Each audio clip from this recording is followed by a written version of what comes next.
What's going on, guys? It's your boy Trizzy26 back here for another edition of FanDuel Friday, sponsored by the good folks of FanDuel and RotoGrinders. And I'm with my guy TJ Zwarych, my usual co-host. Well, we're finally made it to the end of the week. I don't know if we're doing any playoffs. We might, but we'll see. But like my co-host TJ, we made it to week 18. How you doing, man? Doing well. This season kind of ripped by really, really fast. I feel like the first few weeks that went nice and slow were nice and fun, and then it went from week 7 to week 17 in about a 2-week span. But here we are, the end of the season. It's kind of a sloppy week 18. Obviously, the very first week 18 we've ever had. Lots of players sitting, few games that matter, but not too many. I think this might end up being one of the quickest FanDuel Friday shows we've ever had. Yeah, definitely for sure. Because pretty much you got just teams that are playing for something and teams that are playing for absolutely nothing. So we're going to try to break it down the best we can and give you guys some of the good plays for this slate, this hectic, chaotic Week 18 slate here. I'm going to go through some teams that are actually playing for something first. That way we are aware of them all. New England is playing for the 7th seed here. So they're now there right now. It's between New England, Miami, and Pittsburgh for that 7th seed. And then you have Jacksonville fighting with Tennessee for the division. Whoever wins the division, and I believe their other person is out. Maybe they have a chance to get it if everyone loses, but I highly doubt that very seriously since they already are 7-9 right now currently. And I'll bring it down to the NFC. Pretty much everyone has secured a seed except for Seattle. Seattle is 8-8, and they're fighting right now with Detroit and Green Bay for that final spot. And it's pretty much, I think they said Green Bay controls their own destiny in a way here. But I also think if Seattle wins, they might get into as well. So I will have to double check that. But if anything, we can always correct that later on in the comments. But I think that it's an interesting slate. We have obviously we have 6 teams on the NFC. And we have 1, 2, 3, 4, 5 teams on the AFC side. So pretty much like 8 teams today that we can definitely for sure know target and that we know is guaranteed going to play all their guys, or at least majority of them. So now I think it's just from there we got to break it down and see what we like and what we think you should play and how we can get to the top of these leaderboards to win $200,000. In your tournament, in the final tournament, and also first place in other tournaments here today. So we're gonna start at the quarterback position. TJ, what do you like here at the quarterback position today on this slate? So without a doubt, the two that I'm most interested in getting to, it's going to be Geno Smith, must-win game for Seattle. And even though he's been pretty terrible all year, it's going to have to be Aaron Rodgers as well. $7,100 late night hammer, must-win game. How it feels kind of nice and retro that we got this 8 p.m. 8:20 game, Sunday night football, part of the main slate. It's fun with that one being flexed to the night game. I'm happy they kept it in there. And so both the QBs in that game, Goff and Rodgers, are very tempting. I think I'd actually like Goff a little bit better even if the Rams somehow upset the Seahawks and this becomes a must-win game for Detroit. Then I think I'm even more interested in playing Goff, and he might end up being my favorite QB on the slate. But as it stands right now, I think Geno is probably kind of the optimal guy I'd be looking towards. And if it's not him, I think I want to pay up for Josh Allen because they should take a pretty easy win against New England, but this is still a must-win game for these guys. And so I think I'm interested in Allen, Rodgers, Smith being my top 3, likely in optimals, either going up to Josh Allen or down to Geno Smith. And then from a tournament standpoint, Aaron Rodgers and Jared Goff are going to be my two favorites to get to. Yeah, that's another thing to think about too, because seeding kind of matters here a little bit. Obviously, Kansas City's the number 1 seed at being 13-3 here, and we know that game did not get played this week between Buffalo and Cincinnati, which had actually really high implications for seeding wise. But due to other circumstances we're not going to get into, in a complete Um, which is the right thing to honestly for the leagues to have done, and it won't be played. But it's just that does matter. So Buffalo still has to win here, I think, to hold on to this seed here, to this 2 spot, and which really doesn't matter because they don't get a bye. But home field advantage, it might matter a little bit more this year. So Cincinnati, I think that's going to matter too as well. So Allen, I think it's a good option to go with today, especially going against New England. I don't mind that. I really love Geno Smith today. I think he's a great option. I do also love the Aaron Rodgers call. Like, he's been not great all year, but he's at least been in like the 15, 16. And we just saw Tom Brady go for 40. So I still have hope in there that maybe Aaron Rodgers can pull one out this last week of the season and go for a big game here in this spot. I also do like Joe Burrow a lot too. Don't mind taking some shots at him because they still have a chance to get the number 2 seed, and it's only matters for matchup purposes in this case. But those are the quarterbacks I'm mainly looking at. I don't mind, obviously, in tournaments against some guys like Russell Wilson here, Justin Herbert, but we don't know how long Justin Herbert's going to play because they are actually in the playoffs themselves. So, but I would try to see about playing as many of those guys, many of those other guys, as much as you possibly can, that have something to play for, and targeting those guys at a high level. I don't mind also Joe Flacco. If the Ravens were to end up somehow beating Cincinnati without Lamar Jackson in this one, then I'd be a lot more interested in getting to a guy like Justin Herbert because then that game matters. Yeah. But like the Ecklers, the Herberts, I don't want to play them if Cincinnati wins that first game. But if Baltimore happens to win, if it looks at halftime like they're going to come away with that one, I think I'd want to pivot and get to a little bit of Herbert as well. I like the Joe Burrow call. I kind of forgot that they are still fighting towards seeding.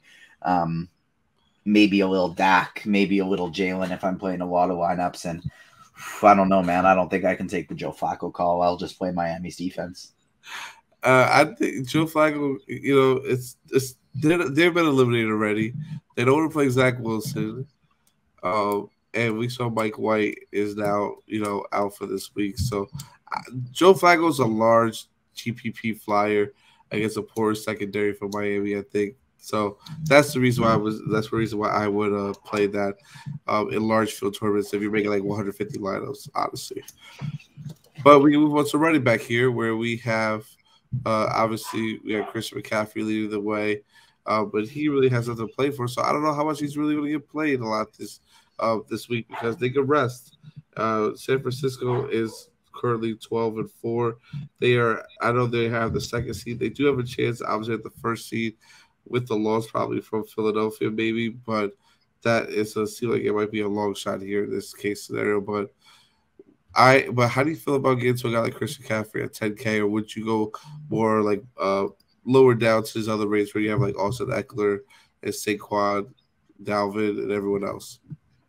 I'm going to keep a pretty tight running back pool this week. I think my favorites on the board are going to be Kenneth Walker up at 7-7. And then next would be all the way down to Jonathan Williams with no Antonio Gibson and no Brian Robinson this week, all the way down at 5K. Those are going to be my 2 favorites. And then a guy like Tyler Algier is going to take the number 3 role for me. I think those are the 3 guys I would be wanting to play in my lineup. I would want to be going 3 running backs and get all 3 of those players. None of them are all that expensive. It allows you to get some spend ups at the receiving positions. Jonathan Williams, Algier, and Kenneth Walker are kind of my favorites by a large margin. Everyone else I just kind of see as split carry situations. Aaron Jones and AJ Dillon, I think they're both wildly interesting for tournaments, but I don't know which one it is that's going to go off. Alvin Kamara, Cam Akers, Nick Chubb, all of them I think are great tournament plays. Ezekiel Elliott, Joe Mixon, all totally fine. But I think those top 3, especially the likes of Algier and Jonathan Williams, like those are 2 players I think I'd be trying to get in like 50% of my lineups this week. Yeah, I definitely agree with you. I don't mind taking shots on those guys for sure. Those are my main guys I'm gonna go with. But I also do want to mix in a guy like Cam Akers here going against Seattle. I think he's going to get the touches regardless. You see the past couple of weeks, they just feed him the rock constantly. So I like Cam Akers today. I'm good about, and he's someone I will want to try to get as much exposure to as I possibly can on this slate here. Other guys, I'm not going to play a lot of them because I don't know how much playing time they're going to get. So guys like you said, that means something. Aaron Jones, and the AJ Dillon, I don't mind taking tournament flyers. So Swift seems to have taken over the backfield a little bit more. I had a good game last week on his limited amount of carries, but he's someone I think we can look at to target this matchup against Green Bay here as well because he gets work in both the running and passing game. Um, we know the Giants are going to be resting their starters, so I don't even know how a guy like Miles Sanders is going to fare. He should be the number one option and be a good feature back on this slate, but I just like I don't Hurts know. and Sanders both have such great tournament upside. I could just see this being a game where they both don't play the second half Yeah, because they're up by 28 points. yeah, and the Giants said that they've already said that they are not playing some of their guys, or not they're not playing all of them. So it makes it really, really, really interesting to see what you want to do with that. In that case scenario with that option, but other than that, a running back, it's not really no one else for me. Jamal Williams, I think, is someone you can play in tournaments as a GPP dart throw at this point here. I don't mind taking a shot on Dalvin Cook here, or Tony Pollard a little bit, or but not a guy like Saquon is too much. And like you said, if that Chargers game ends up being something that is like a must win for them now because of the way because Baltimore finds a way to maybe upsets Cincinnati, then I want to have some interest in also Eckler here in this spot. But other than that, that's really it. And I don't mind taking some shots with Joe Mixon as well. Love it.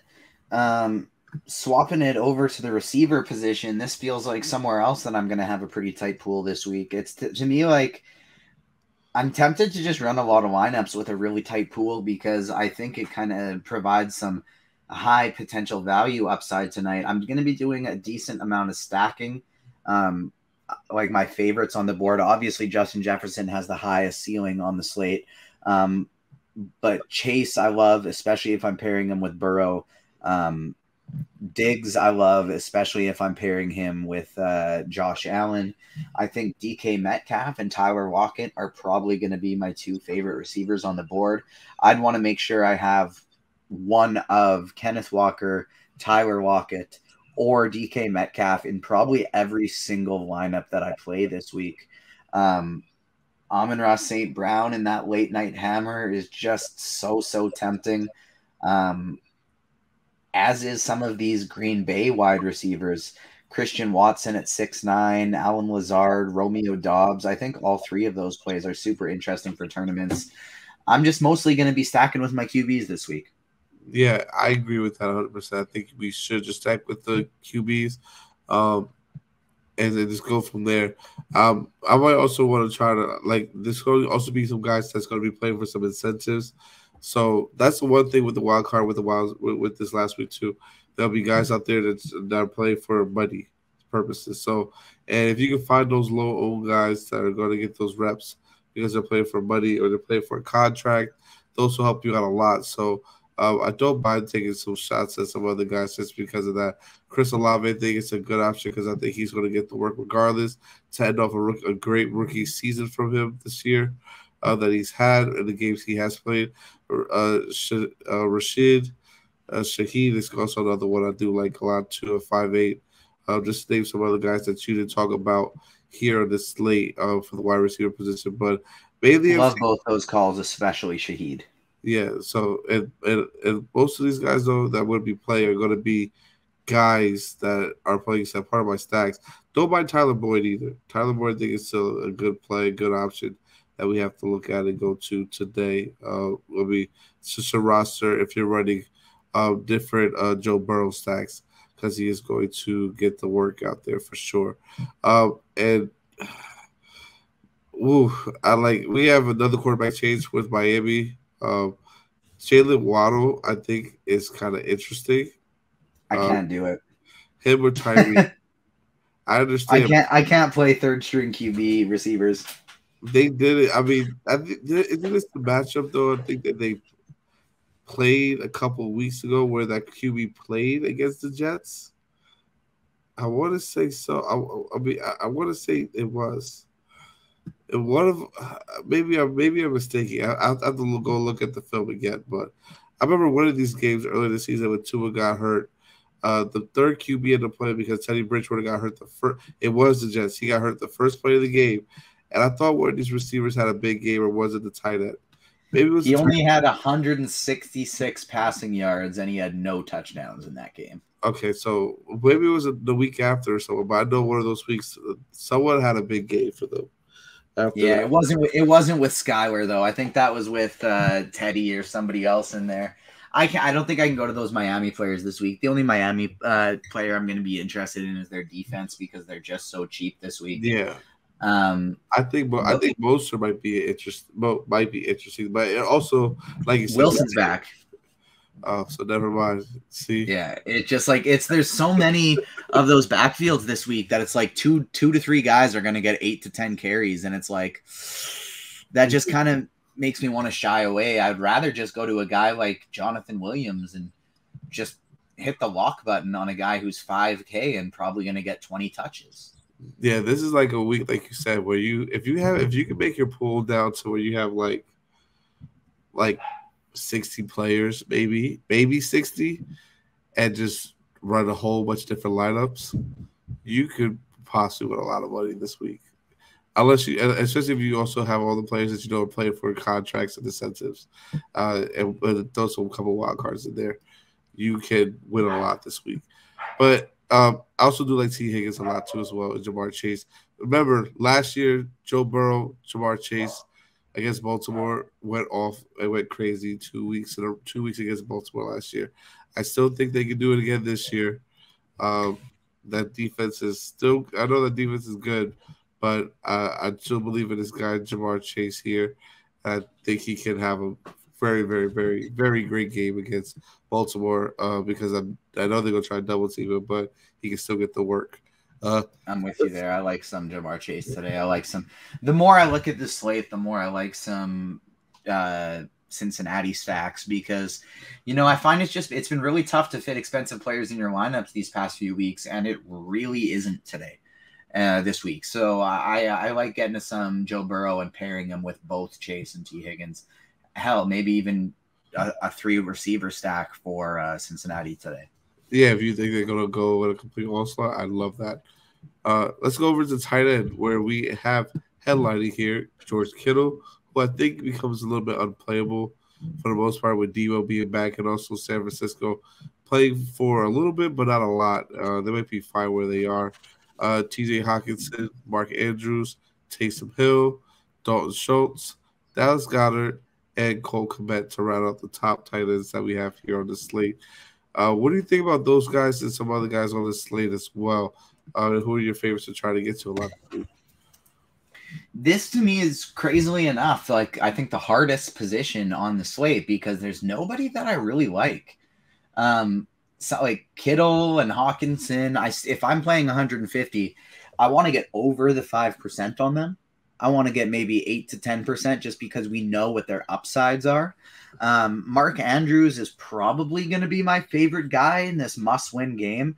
He'd be my favorite run back option if I'm playing a ton of these Cincinnati players. Why don't I just get to a guy like Mark Andrews, who even though it's not Lamar, we know he's still going to get the targets and be their number one option. So he's somebody I'm interested in.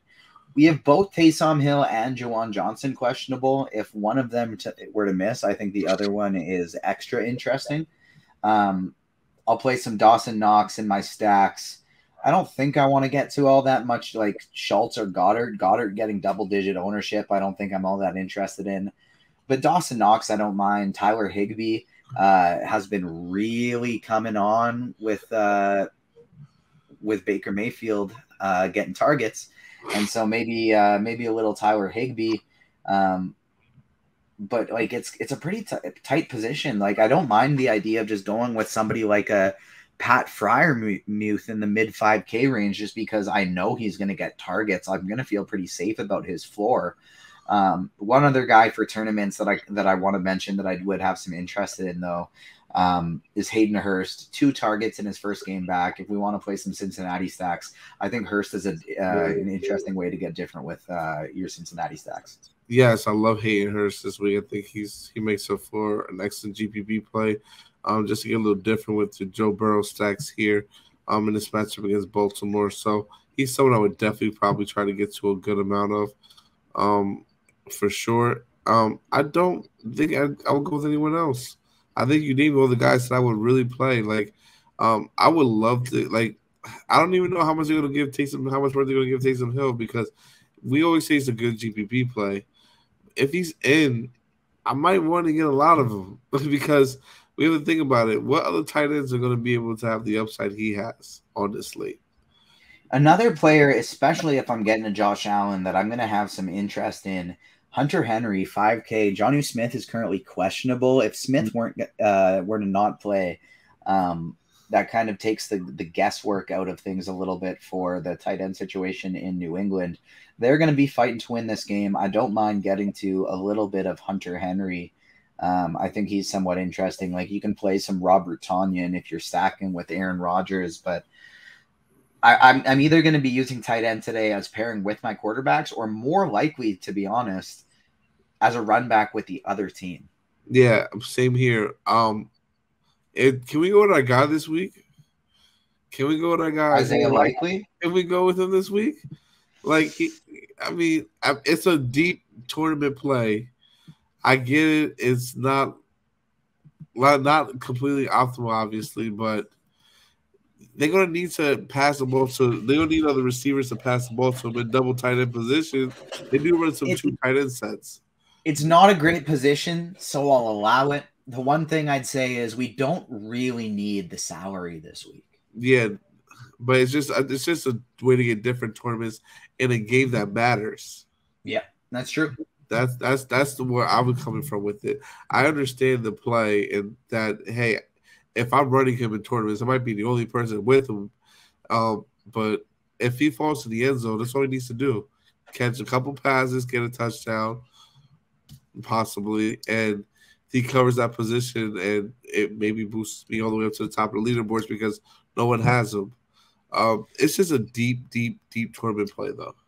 I also do have interest in both these Seattle tight ends. Will Dissly, both Noah Fant, and even Colby Parkinson, I think, is interesting in tournaments. I wouldn't want to play a guy like Parkinson or Fant even unless Geno Smith is my QB. But if I'm stacking with Geno, I think those are some interesting ways to get a little bit different. Parkinson had 7 targets last week. I completely agree with you. I don't mind taking shots on both of them. I'll probably lean more towards Noah Fant, though, but this can go back and forth, and it's always a seesaw with these two, with the tight end position, especially in Seattle. So I don't mind taking shots on both of those guys in tournaments. Do you have any defenses that you want to talk about beforehand or before we get out of here? There are some teams that I think are very, very interesting, like the Eagles, the 49ers, the Bills, the Cowboys, the Bengals.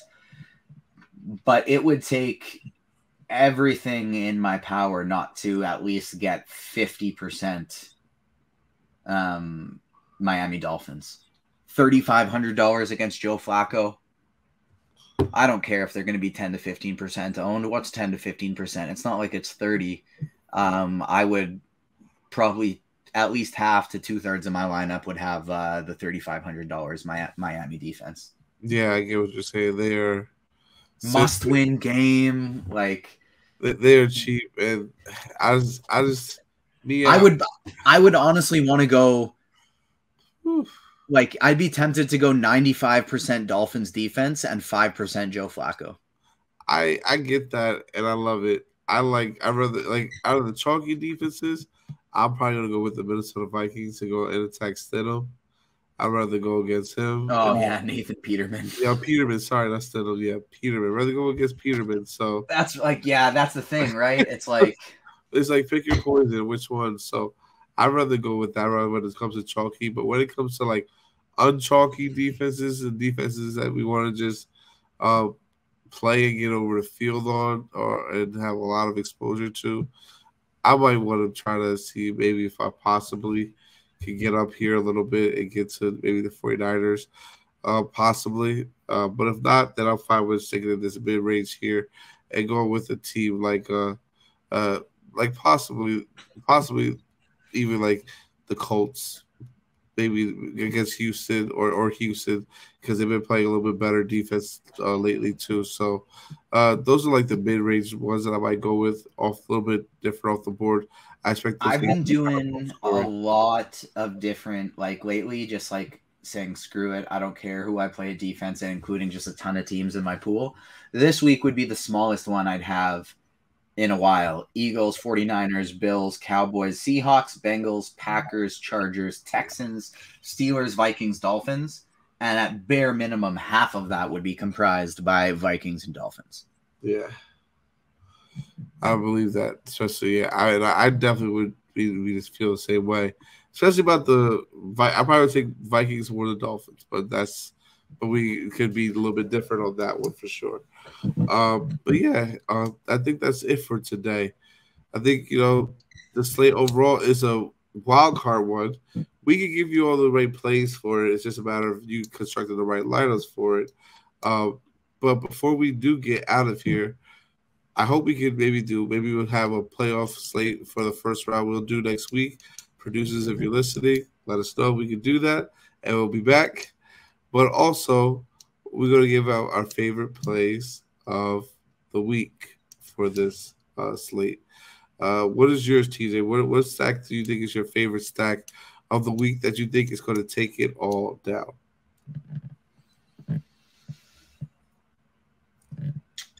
I'm going to give two kind of in the vein of one optimally speaking and then one from a tournament standpoint. I don't think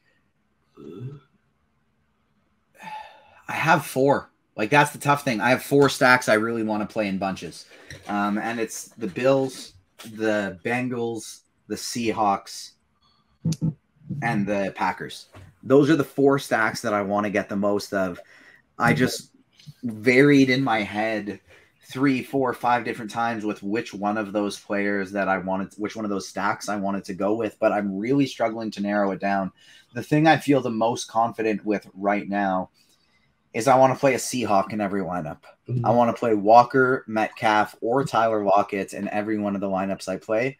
And then Jonathan Williams, 5K for the Washington Commanders up against Dallas, should be in for 20+ touches this week. He can catch the ball out of the backfield. He can run out. He can take the handoffs as well.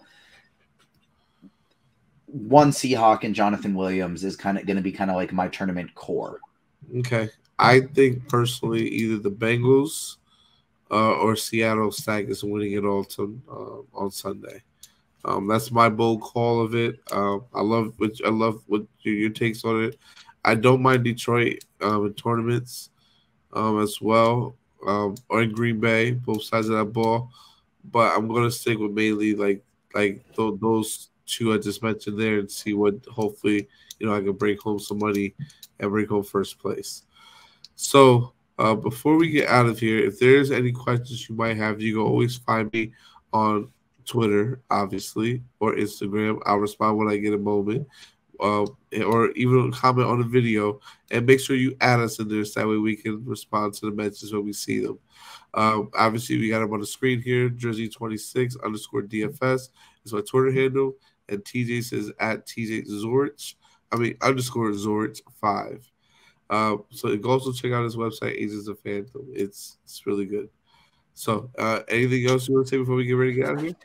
No, that's it. Good luck, everyone, this week. If you catch a report leading up to Sunday that somebody's going to get a lot of snaps and they're not picking up a lot of ownership, don't be afraid to take some shots. It's week 18. Anything could happen. And just good luck, and let's ride this into playoffs. Yep. Good luck and have a great one, everyone. Later.